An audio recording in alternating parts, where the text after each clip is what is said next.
Hello दोस्तों, नमस्कार। स्वागत है एक नई वीडियो में। दोस्तों, मैं कसम खा के कहता हूँ, अगर आज ये कहानी आप पूरी सुन लिए तो आप ये समझिए कि आप अपने बचपन को भूल नहीं पाएंगे। पूरी कहानी बस सुनना, पूरी कहानी कसम से कहता हूँ, पूरी कहानी आप सुनना, आप अपने बचपन को भूल जाओगे। पूरी कहानी आपको न बचपन की याद दिला दिया तो मेरा भी नाम नहीं। बचपन की जो कहानियाँ आप अपने दादा, बाबा, पिताजी, आजी उनसे सुनते थे, वही कहानियाँ मैं आज आपको यहाँ पर सुनाऊँगा। और आज आप ये समझिए कि अगर आपको बचपन ना याद आ जाए तो वीडियो को डिसलाइक कर देना। चैनल को आप ये समझिए कि सब्सक्राइब किए हैं तो सीधा अनसब्सक्राइब कर देना। मैं ये वादा करता हूँ, आज आपको आपके बचपन में ना लेके पहुँच गया मैं। ठीक है, बचपन में 1% नहीं, मैं 1 से 1% कहता हूँ, आप अपने बचपन में पहुँचोगे ज़रूर। ये कहानी, ये वीडियो पूरा देखना, पूरा स्किप नहीं करना, पूरा देखना। जो भी है 8-10 मिनट का जो भी पूरा देखना, पूरी कहानी आप सुनोगे। पूरी 1% आप इधर-उधर नहीं हो पाओगे। पूरी कहानी बचपन में मैं आपको ले जाऊँगा बिंदास। आपको लगेगा कि नहीं है, हाँ यार बचपन में हम आ गए। बचपन में पूरी कहानी बचपन पे बिल्कुल शुरू करते हैं। देखिए, बताया जाता है प्राचीन समय में एक राजा था। राजा देखने में बेहद खूबसूरत, हैंडसम, सब कुछ बढ़िया। एक दिन क्या होता है कि राजा के जो राज्य में बारिश नहीं होती।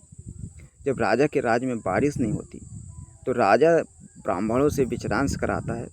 तो ब्राह्मण ये कहते हैं कि राजा साहब, अगर आप अपने राज्य को छोड़ करके किसी दूसरे राज्य चले जाओगे तो निश्चित है बारिश हो जाएगी। अब उसमें क्या होता है कि राजा अपने राज्य को छोड़ करके जाने के लिए तैयार होता है। जब राजा अपने राज्य को छोड़ करके जाने के लिए तैयार होता है तो उसमें क्या होता है कि राजा सोचता है कि एक काम करते हैं, जितना भी जेवर है, खाना पीना का सामान है, सामग्री है, सब एक बक्से में रख लेते हैं। बक्से में पूरा सामान रख लिया जाता है, खाने पीने की सामग्री रख ली जाती है। और रखने के बाद वो सीधा अपनी पत्नी को लिवाता है और चल देता, किसी को बताता नहीं, ताकि इस राज्य में बारिश हो। अब क्या होता है कि राजा के एक नौकर था। तो जब राजा का नौकर था तो राजा का नौकर रानी से बेहद प्रेम करता था। लेकिन रानी को ये बात पता नहीं थी कि ये जा रहा वहाँ। तभी क्या होता है कि राजा जब वहाँ पहुँचता है तो राजा जैसे ही पहुँच जाता है, अपनी रानी से कहता है कि चलो हम तुम्हें लेके चलते हैं जंगल की ओर। अब जंगल की ओर जाने का मतलब आप ये समझ सकते हैं कि जंगल बहुत बड़े होते हैं और वहाँ नदी, तालाब, झरने सब कुछ होते हैं। तभी क्या होता है कि अचानक चलते चलते जब राजा को भूख लगती है तो राजा वहाँ पर क्या होता है, उतरता है बक्सा को। और जब राजा बक्सा को उतारता है तो बक्सा को उतारने के बाद बक्सा काफ़ी वजन था। अब राजा को ये नहीं पता था कि इस बक्से में क्या है अंदर। तो राजा रानी से कहता है कि एक काम कर यार, कुछ निकाल इससे खाने पीने के लिए। अब भैया राजा रानी से कहता है निकाल खाने पीने के लिए।